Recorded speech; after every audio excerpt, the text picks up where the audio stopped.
Okay, ladies, I probably shouldn't even tell you this because I don't want to take away your free will, but I promised you a part 2 of the secret to parenting time allocation, so here it is. Once you let go in your family law court case, in any capacity, whatever it is, then you create the space for the universe to come in and bring you the outcome you want. Now, letting go is going to look different in every situation, but it's always going to have the same underlying foundation of being willing to lose everything. I know, that sounds counterintuitive. Like, isn't manifestation about envisioning what I want and feeling the feelings and getting excited and then I call it to me?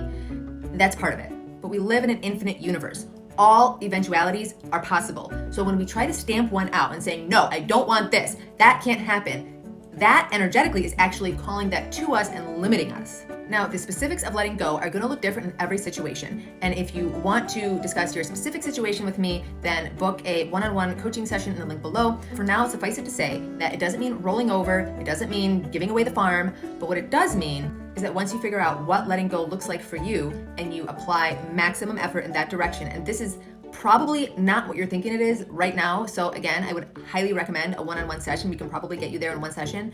I also have a video course that covers very common issues in these cases, and I can almost guarantee that your situation falls into one of these buckets. But again, once you do whatever it is you need to do and you let go of the outcome and how the solution is going to arrive, then you create the space for the universe to bring it to you. And letting go and peace and trust, by the way, that's not just an intellectual exercise. You really feel it. How would you feel if an angel of God came to you and said, yeah, your case is not going to settle the way you want it to. You're not going to be happy with what the judge decides. However, 1 month later, your ex is going to have a total change of heart, or you're going to meet the man of your dreams and he's going to be a gazillionaire, or your business is going to take off, whatever. You then have to reverse engineer that, okay? Get into that feeling place of trust. And even if you go to trial and it doesn't go the way you want, still celebrate. That is the key. The trust itself, which again is directly related to the level of peace that you feel, to the level of joy that you feel. These feelings are the container, the vessel that the blessing can be poured into. So when people say, focus on your joy, follow your bliss, go do what you love, and you're like so irritated. You're like, how can I go do what I love when I have this hanging over my head? There's a deeper secret here. It's like they say, you can't get pregnant until you relax, but you can't relax until you get pregnant.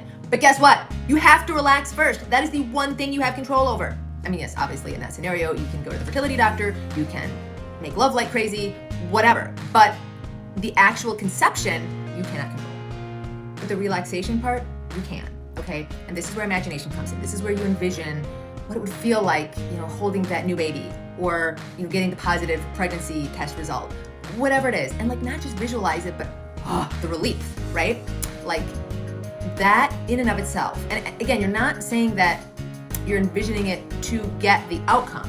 You're envisioning it to get the feeling, and the feeling will be the container for the outcome. But again, we don't know how the outcome is going to happen. We don't know the how, we just know the what. And by the way, achieving peace, this is where meditation comes in. This is where you get really quiet and you start to notice all those thoughts, because your thoughts cause your feelings. So when you realize all these yucky, dark, murky, buried thoughts bubbling to the surface, you're like, oh my gosh, no wonder I'm stressed all the time. And then you just let them go. Let them, evaporate, turn into mist. I used to do this meditation where I would imagine a tree in the fall with a bubbling brook underneath. And each time I had a thought, it would be like a leaf that just fell off the tree into the bubbling brook and got washed away. Okay, but I am going to make a part 3 of this video because I want to give you some specific examples that I personally witnessed in mediation where people did let go and suddenly everything opened up and things worked out in a way that they couldn't have imagined. And as a side note, if you need some inspiration, watch Aaron Brockovich. Just do it. Just don't question it. Don't be logical.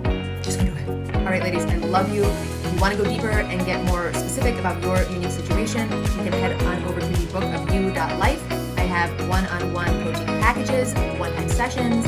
I have video courses that detail everything from how to shift your mindset to get into the law enforcement mindset, which is honestly what I think saved me during my divorce case, to how to represent yourself in court, and all kinds of good stuff on there. You can also just continue to enjoy the free content on YouTube. Honestly, if you really absorb the lessons and invest the time and energy to really bring it into your bones, then that should be enough. All of my courses are pay what you feel is right. I don't offer them totally for free because I truly believe that we get out of something what we put into it, right? We have to make that investment in ourselves. Even if it's only $1, there has to be some kind of energetic exchange. My coaching packages are set up on a sliding scale based on income. That's it. And